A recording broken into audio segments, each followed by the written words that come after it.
is we had this idea. We said, well, what if we just turned our house into a bed and breakfast for a design conference? Unfortunately, I didn't have any beds, but Joe had 3 airbeds. We pulled the airbeds out of the closet. Imagine 3 broke designers sitting in a San Francisco apartment, staring at unpaid rent bills, with nothing but a few air mattresses and a wild idea. No investors, no office, no guarantee of success. Just desperation, creativity, and a belief that strangers could trust each other enough to share a home. That idea, born out of financial pressure, would eventually become one of the most disruptive companies in the history of travel. This is the story of Airbnb. From rent crisis to a revolutionary idea in October 2007, Brian Chesky and Joe Gebbia were 2 Rhode Island School of Design graduates who had recently moved to San Francisco. They were talented designers, but they were broke. Rent was due, job offers weren't coming, and their options were running thin. Then something happened that would change everything. A major industrial design conference was coming to the city. Every hotel room in San Francisco was sold out. Thousands of attendees had nowhere to stay. Gebbia sent Chesky a simple message. What if they turned their apartment into a makeshift bed and breakfast?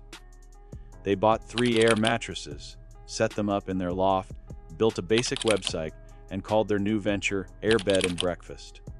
Their first guests were 3 strangers, a man from India, a woman from Boston, and a father of 4 from Utah. Each paid $80 a night to sleep on an air mattress in someone else's living room. Instead of feeling uncomfortable, the experience was surprisingly warm and human. Guests and hosts connected. Conversations happened. It felt nothing like a sterile hotel room. After that weekend, something unexpected occurred. Emails started pouring in from people around the world. They weren't just thanking the 2 founders, they were asking when the service would be available in cities like London, Buenos Aires, and Tokyo. The market had spoken, even before a product truly existed. Chesky and Gebbia quickly brought in Nathan Blecherczyk, a Harvard graduate and software engineer who had previously been Gebbia's roommate. With Blecherczyk handling the technical side, the trio had everything they needed to build something bigger. They launched a proper website in August 2008, just as the Democratic National Convention was drawing over 20,000 visitors to Denver, another city with fully booked hotels. More than 600 people stayed through the platform that week. The concept was working, surviving rejection and near collapse, but success didn't come easily. What followed the Denver convention was a brutal stretch that Chesky later called the Trough of Sorrows. Growth stalled. Investors weren't interested. The team was running out of money and deep in credit card debt. Venture capitalists laughed at the idea. One investor famously dismissed the concept, saying nobody would ever rent out space in their own home to complete strangers. To survive, the founders got creative in a way that became legendary in startup circles. They designed 2 special edition cereal boxes, one called Obama-O's and another called Cap and McCain's, themed around the 2008 presidential election. They sold over 800 boxes at $40 each, raising roughly $30 just to keep the company alive. That scrappy, resourceful energy was the DNA of Airbnb. In early 2009, the team applied to Y Combinator, a prestigious Silicon Valley startup accelerator. Paul Graham, the program's co-founder, was initially skeptical, but when he heard the cereal box story, his perspective shifted. He later said that anyone willing to hustle that hard to survive clearly had what it took to build something real. Airbnb was accepted into the program and received $28,000 in seed funding in exchange for a 6% equity stake. That acceptance was a turning point. Y Combinator gave the founders not just money, but structure, mentorship, and credibility. Shortly after graduating from the program, Sequoia Capital invested $585,000 into Airbnb. The doors that had been closed for 2 years suddenly began to open.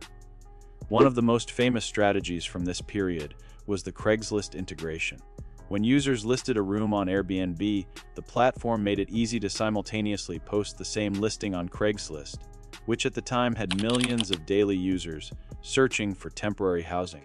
This clever hack pushed Airbnb listings in front of a massive audience without spending a dollar on advertising. It was guerrilla growth, brilliant and entirely unconventional. The team also discovered something crucial about photography. When they noticed listings in New York weren't converting well, Chesky and Gebbia flew there personally. They visited 24 hosts, booked professional photographers for the listings, and replaced blurry amateur snapshots with clean, well-lit images. Bookings in New York doubled almost immediately. Design thinking once again made all the difference. Building a billion-dollar travel empire. As trust in the platform grew, so did the scale. Celebrities like Mariah Carey and Demi Moore were reported to have used Airbnb for travel and events, helping normalize the idea of staying in private homes. The concept shifted from a quirky alternative to an aspirational way to experience a city from the inside, living like a local rather than a tourist. Airbnb opened its first international office in London in 2011 and rapidly expanded to Paris, Milan, Barcelona, and beyond. By 2012, it was operating in over 190 countries. The platform introduced features like verified profiles, secure payments, and a two-way review system that helped build accountability between hosts and guests. Trust, which had once been the biggest barrier to the concept, became one of its greatest selling points. The company faced real challenges along the way. A host's home was vandalized in 2011, sparking a major conversation about liability and host protection. Airbnb responded by launching a host guarantee program offering up to $1 million in property protection. That response demonstrated a company maturing fast, understanding that at its core, it was not just a booking tool, it was a community built on trust. When the global pandemic devastated the travel industry in 2020, Airbnb was forced to lay off 25% of its workforce. Revenue collapsed. The company's valuation had already been cut dramatically. Many predicted it would not survive, but the team adapted, focusing on domestic travel, rural getaways, and longer stay options for remote workers. People who could now work from anywhere chose to do so, and Airbnb became the tool that made it possible. In December 2020, Airbnb went public. On its first day of trading, its stock price more than doubled, giving the company a market valuation of over $100 billion. It became one of the largest IPOs in American history. The three founders, once unable to pay rent, had built a platform that now hosted more than 1 billion guest stays across over 220 countries and regions. What began with 3 air mattresses on a living room floor had quietly reshaped how the world thinks about travel, home, and hospitality. Airbnb didn't just create a marketplace. It created a new relationship between strangers, one built on openness, design, and the radical idea that belonging is possible anywhere in the world. The story of Airbnb proves that the most transformative companies don't always start with billions. Sometimes they start with a bill to pay and a mattress on the floor.